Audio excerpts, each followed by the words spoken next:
MSI Afterburner, salah satu aplikasi yang sering digunakan oleh overclocker maupun reviewer. Bisa untuk overclocking GPU atau hanya sekedar monitoring hardware dan FPS game yang sedang dimainkan dengan fitur on-screen display atau OSD-nya. Dan kali ini kita akan sharing-sharing mengenai aplikasi yang satu ini. So, simak video ini sampai habis.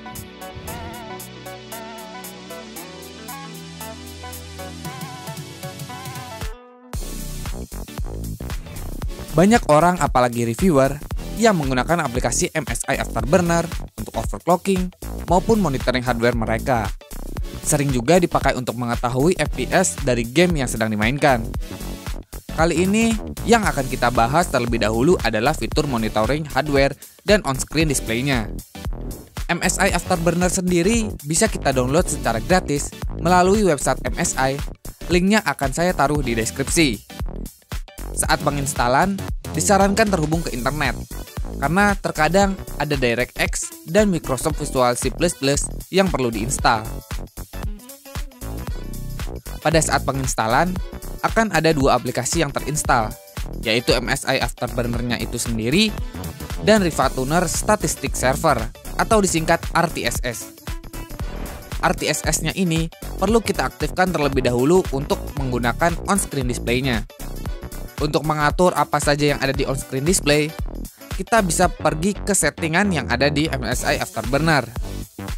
Pertama, kita perlu melihat list penomoran GPU jika ada GPU lebih dari satu.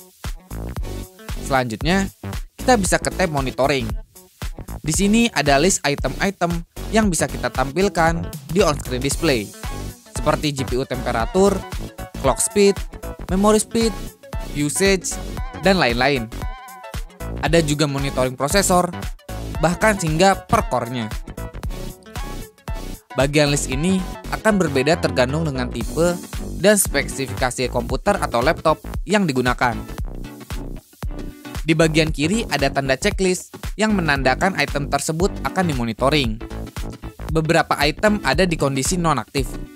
Kamu hanya perlu klik checklist saja untuk mengaktifkannya. Supaya bisa muncul di on-screen display, pilih item apa saja yang ingin ditampilkan, lalu klik Show on-screen display. Nanti, pada bagian Properties akan muncul keterangan In OSD. Dan saat kita buka game atau 3D application, maka akan muncul OSD-nya. Ada sedikit catatan untuk frame time, minimal FPS, maksimal FPS, average FPS, 1% low, dan 0,1% low, perlu mengaktifkan fitur benchmark di MSI Afterburner-nya dengan cara pergi ke setting, lalu pilih tab benchmark, lalu isikan begin recording dan end recording. Saya sendiri suka setting dengan kombinasi Ctrl+Shift+Alt+B dan Ctrl+Shift+Alt+E. Saat aplikasi atau game yang sudah berjalan, kita tinggal mulai benchmarknya dengan menekan tombol yang sudah disetting tadi.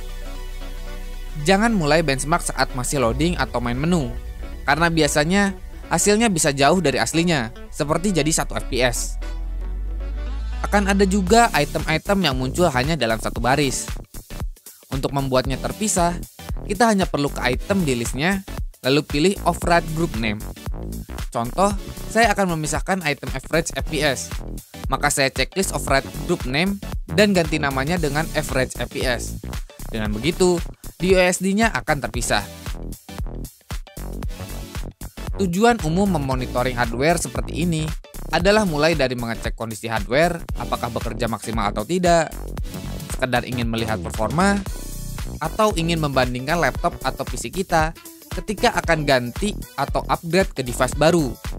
Kita bisa bandingkan dengan yang ada di video review, salah satunya tentu dari channel Kingsnet ID. So, sekian video sharing kita kali ini.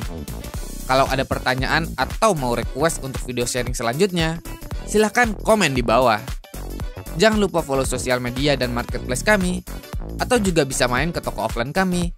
Link dan alamat toko ada di deskripsi. Jangan lupa like dan share jika kamu suka video ini, serta subscribe dan nyalakan lonceng notifikasi agar kamu tidak ketinggalan video terbaru dari channel Kingsnet ID. Sampai jumpa di video berikutnya.